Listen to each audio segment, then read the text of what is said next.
just even anecdotally speaking to people that have worked in the press gallery, speaking to people that have worked at Parliament House, no one was particularly surprised. Yes, saddened and horrified by what this girl went through in the alleged rape, but no one was surprised because of the nature of working there. What have you discovered in your research on the culture of working at Parliament House?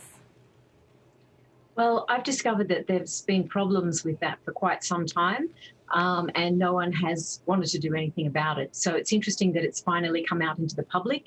These problems have really been hidden for a long time, and really the impulse has been on behalf of politicians and parties to keep these things quiet. And so it's very challenging now and good that this problem has come out into the public domain. So to me, there's two parts of this. Why this happened in the first place and the circumstances and the environment and culture that gave rise to the vulnerabilities for political staffers. But the second is how it was handled. What's your view of how the government, the Prime Minister himself, has handled these revelations?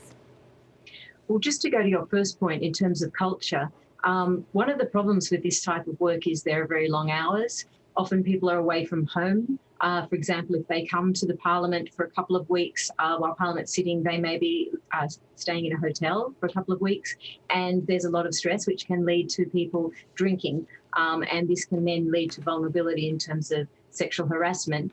The other cultural factor is the precarious nature of the work. These people who work as political staffers are not civil servants. They don't have any permanency. They can lose their jobs at any time if they were to lose the confidence of their MP or their senator or their minister. So it puts them in a very powerless situation, and then they have to make high stakes decisions if they want to make complaints. So most of them don't make complaints. So that breeds a culture which is not necessarily a safe culture for political staffers. As to how the government has handled this, I don't think they've handled it well. The Prime Minister is someone who is known for his clever messaging. He's a very good communicator, and often when problems arise, he's able to deflect them or neutralise them without really dealing with them. But in this case, he hasn't been able to avoid dealing with this and has faced sustained questioning, and he really hasn't handled it as well as he could have. In your latest article, you write that there's one legal reason for termination, even at the Federal Department of Finance. That's when a member has lost trust or confidence in the employee. That's pretty broad, isn't it? What are the options for these staffers? What do they have available for them to really report misconduct if they have to, if actual legal reason for termination is just a loss of confidence? That is the big problem. So their contracts of employment are simply between themselves and their Member of Parliament, Senator or Minister. That Member of Parliament is employing them on behalf of the Commonwealth Government. So they are Commonwealth Government employees, but the only person in that relationship is the MP or Senator. So if they want to make complaints, they can go to the Department of Finance, and Department of Finance sort of looks after their pay and conditions. But even if Department of Finance finds there's a problem, they can't do anything about it. The only person who can act on any complaint is the MP or Senator themselves. And that's a problem if they are actually the subject of the complaint. So you can see there's major barriers for people to report problems.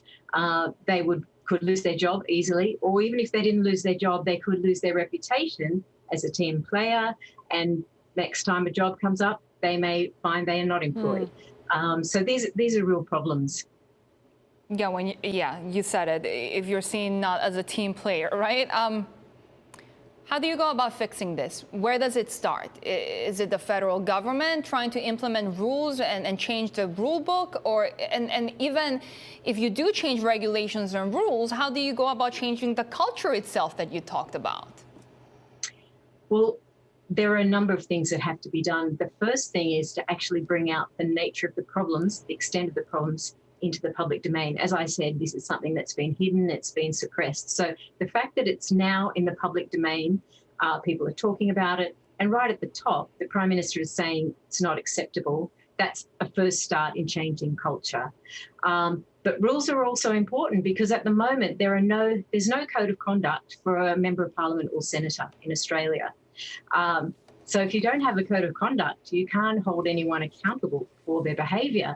Even ministers do have standards, but nowhere in those standards does it say anything about their bullying or harassment. You know, it's more about conflicts of interest and so on. So rules need to be put in place. Once the rules are in place, then you can look at how people are held accountable. And many people are calling for an independent body or an independent group that would take complaints. But then the question is, who then follows through the consequences? Because we're talking about members of parliament. It's very difficult. They've got a vested interest in no one having that power over their behaviour. So do you find it conceivable that the Prime Minister only learnt of these allegations this week? In your understanding of communications within the government, is that something that is believable to you? Sadly, I think it is believable, because what that's saying to you is that these are problems that senior staffers and are actively managing or covering up, that they don't think are important enough to take to the Prime Minister. And that tells you that people within that building don't really think the well-being of staff is that important. So sadly, I think, it doesn't surprise me.